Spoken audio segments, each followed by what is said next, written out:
pagi lagi berarti. No, matahari pagi yang terbaik adalah jam 10. Oke. Banyak orang suka nggak ngerti. Jam 7 sampai Kenapa? jam 9 tahunnya Exactly. ya. Makanya itu gunanya ilmu pengetahuan tiap kali selalu ada perubahan, selalu ada updates. Di bawah jam 10 yang masuk ke permukaan bumi itu gelombang matahari yang terpanjang namanya ultraviolet A. Kita nggak butuh yang A loh. Justru nggak butuh. Ultraviolet A menyebabkan keriput dan kanker. Nah, gitu. Wah, kita salah. Ya, yang kita butuhkan 10 adalah pagi. ultraviolet B. B itu gelombangnya sedikit pendek. Nah, kabar baiknya kita di Katulistiwa nih. Banyak orang Indonesia mestinya bersyukur. Kita nggak di Jerman. Dan jam 10 tuh udah ada. Jadi mataharinya kan harus naik sedikit ya kalau dia memang gelombangnya pendek. Dan jam 10 udah ada. Dan jam 10 udah panas. Oke, Jangan batasnya? jemur sampai gosong. 15 menit cukup. Cukup. Yang masuk adalah provitamin D3. Ultraviolet B itu menghasilkan provitamin D3. Kulit kita berkelir nih, jangan diputihin, kelihatan nggak bener. Justru yang berkelir memang ini harus Yahut nih. bagus, oke. Yang berkelir ini membuat provitamin D3 bisa dirubah jadi vitamin D3. Oke. Vitamin D3 Manfaatnya? meningkatkan kekebalan tubuh. Makanya orang yang kena sinar matahari jarang flu, jarang sakit, jarang rematik. Anak tak sakit dijemur. Iya. Oke. Anak yang suka cari lele di got, main layang-layang lebih Lebih kuat sehat. daripada anak tukang main tap di dalam kamar. Oke. Yang kedua, Meningkatkan mencegah imun. kanker. Mencegah kanker. Bukan ngobatin kanker loh ya, mencegah Mencegah kanker. kanker. Dan yang ketiga, bismillah, anaknya tidak akan autistik kalau ibu pada ibu yang sedang mengandung. Jadi penting juga bukan waktu Exactly. lahir dijemur Banget, juga. Ibunya banget. lagi hamil juga Yes, harus jemur. ibu hamil perlu jemur. Bukan jam 7 pagi, jam 10. Cuma 15 menit.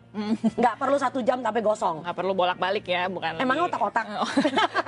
Tapi kok kosong nanti ya. Oke. Iya, gosong dong kayak bakar otak-otak. Lalu apa akibatnya kalau tubuh kita kekurangan sinar matahari? Dulu kita semua pernah belajar di sekolah dasar bahwa ketika kita berjemur atau terkena sinar matahari, maka tubuh kita akan mendapatkan vitamin D. Namun masih banyak yang salah mengerti. Mungkin mereka menganggap bahwa sumber vitamin D adalah matahari.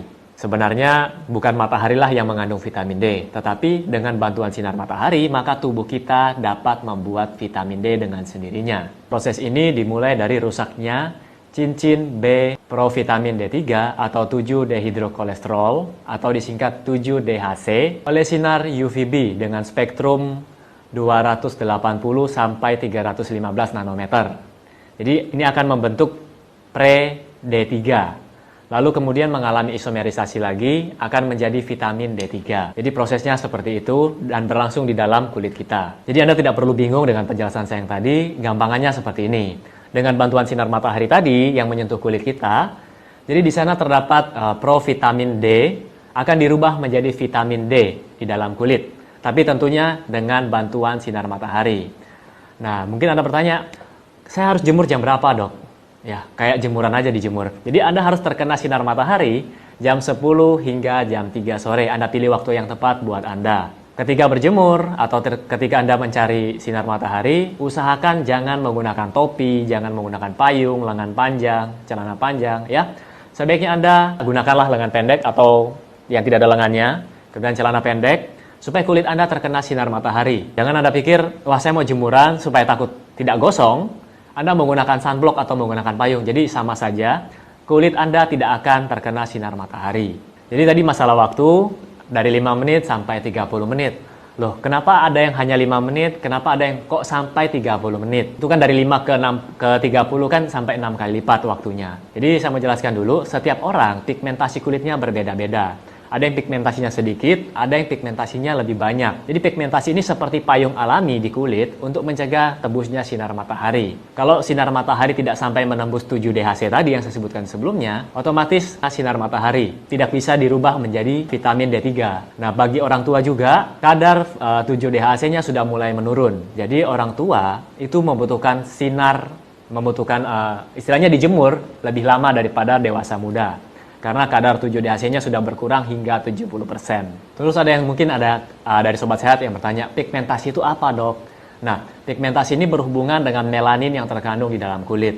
Jadi semakin banyak melaninnya, maka perlindungan terhadap sinar UV tadi semakin kuat. Jadi tiap orang berbeda-beda, mulai dari warna kulitnya putih, kuning, kemudian coklat, sampai warna gelap. Jadi pada orang yang kulitnya berwarna gelap, pigmentasinya lebih banyak. Jadi membutuhkan waktu lebih lama untuk berjemur agar sinar matahari dapat menembus 7-DHC tadi. Jika tidak, percuma karena perlindungannya lebih kuat pada orang yang pigmentasinya lebih tinggi. Terus bagaimana dengan penggunaan tabir surya atau sunblock? Dengan menggunakan tabir surya, mungkin Anda takut gosong ya. Anda berjemur tapi takut kosong, cuma cari panasnya saja. Sebenarnya panasnya Anda dapat, tapi sinar matahari tidak dapat menembus sampai ke 7 DHC tadi karena tertutup oleh sunblock yang Anda gunakan. Jadi ini bisa mengurangi hingga 95% produksi vitamin D3 jika Anda menggunakan sunblock dengan SPF 30 ke atas. Terus kalau saya berjemur terlalu lama gimana dok? Anak saya kan suka main bola, suka main layangan di lapangan ya. Kalau kelebihan vitamin D3 gimana? Nggak overdosis dok? Jadi gini, saya mau jelaskan dulu. Vitamin D3 ini kan prosesnya secara alami dibentuk oleh tubuh kita sendiri. Jadi tidak akan mengalami overdosis atau keracunan karena ketika terpapar sinar matahari atau UVB yang lama, yang panjang, otomatis tubuh akan menginaktivasi atau menonaktifkan proses pembuatan vitamin tadi. Jadi jangan khawatir buat para ibu atau para orang tua yang anaknya suka main bola atau suka main layangan. Tubuh kita otomatis menghentikan produksinya jika sudah cukup.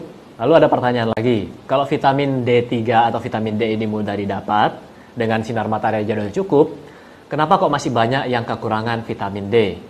Jadi faktor yang pertama mungkin Anda tidak terkena sinar matahari yang cukup. Ya mungkin kesalahan tadi, saya pergi berjemur, tapi gunakan lengan panjang, pakai topi, atau pakai payung. Jadi itu percuma. Atau mungkin Anda lupa Anda menggunakan sunblock.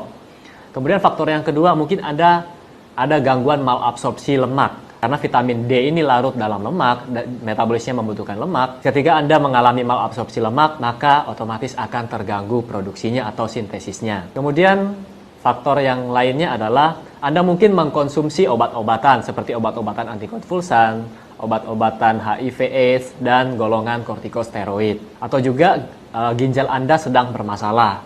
Jadi faktor-faktor ini juga dapat menghambat pembentukan atau kekurangan vitamin D dalam tubuh Anda. Risiko apa saja yang bisa terjadi kalau Anda kekurangan vitamin D? Yang pertama adalah kelainan tulang. Jadi vitamin D ini dapat membantu regulasi penyerapan dari kalsium dan fosfat. Tentu saja ini sangat baik untuk pertumbuhan tulang dan gigi. Jadi baik masa janin, anak-anak, orang dewasa, semuanya membutuhkan vitamin D dengan dosis yang tepat tentunya. Apa yang terjadi jika kekurangan? Maka pada anak-anak bisa terjadi penyakit namanya rickettsia. Anda bisa lihat gambarnya di sini. Dan pada orang dewasa bisa terjadi osteomalacia. Penyakit ini beresiko pada mereka yang memiliki kadar 25 OHD di bawah 15 nanogram per mililiter. Kemudian penyakit yang selanjutnya atau resiko yang selanjutnya adalah osteoporosis dan fraktur. Penurunan kadar 25 OHD tadi mengarah ke penyakit hiperparatiroid sekunder. Jadi di sana terjadi gangguan proses pembentukan tulang. Secara alami, tulang ini mengalami perombakan dan pembentukan setiap harinya. Jadi tidak mungkin tulang kita akan bertumbuh terus. Tentu saja ada perombakan di sana. Namun dengan gangguan ini, perombakannya akan lebih besar dibandingkan pembentukan kembali. Akhirnya tulang ini mudah rapuh atau kita sebut dengan osteopenia, dan jika lebih parah akan mengalami osteoporosis pada dewasa. Kemudian yang ketiga adalah resiko kelemahan otot. Jadi resiko ini dikaitkan dengan kekurangan vitamin D3. Mereka yang kekurangan vitamin D3 biasanya mengalami kelemahan pada bagian otot-otot proksimal, jadi seperti tungkai atas dan tungkai bawah. Juga berpengaruh terhadap kecepatan kerja. Lalu yang keempat adalah resiko terkena kanker. Jadi bentuk aktif dari vitamin D3 ini atau kalsitriol itu dapat menghambat pertumbuhan sel kanker dengan proses apoptosis. Mungkin Anda bertanya, apa sih apoptosis tadi? Nah, apoptosis adalah mekanisme biologis yang mengatur kematian sel. Jadi kematian sel yang terprogram. Lalu yang kelima adalah resiko penyakit kardiovaskuler seperti hipertensi, penyakit jantung, kemudian resiko penyakit diabetes juga. Yang keenam adalah resiko penyakit autoimun. Jadi beberapa penyakit autoimun seperti asma, kemudian psoriasis, itu juga dikaitkan dengan kurangnya atau defisiensi vitamin D. Terus yang ketujuh adalah chronic pain. Jadi bagi Anda yang selalu merasa nyeri semua, otot-otot Anda, badan Anda, mungkin bisa jadi Anda kurang berjemur. Akhirnya Anda kurang mendapatkan vitamin D. Lalu yang terakhir adalah depresi dan insomnia. Nah ini juga dikaitkan dengan kurangnya vitamin D. Bagi Anda yang sering stres mengalami depresi, susah tidur di malam hari, coba evaluasi. Mungkin Anda kurang berteman dengan matahari. Jadi sebaiknya jam 10 sampai jam 3 Anda luangkan waktu Anda untuk berjemur. Jadi sobat sehat,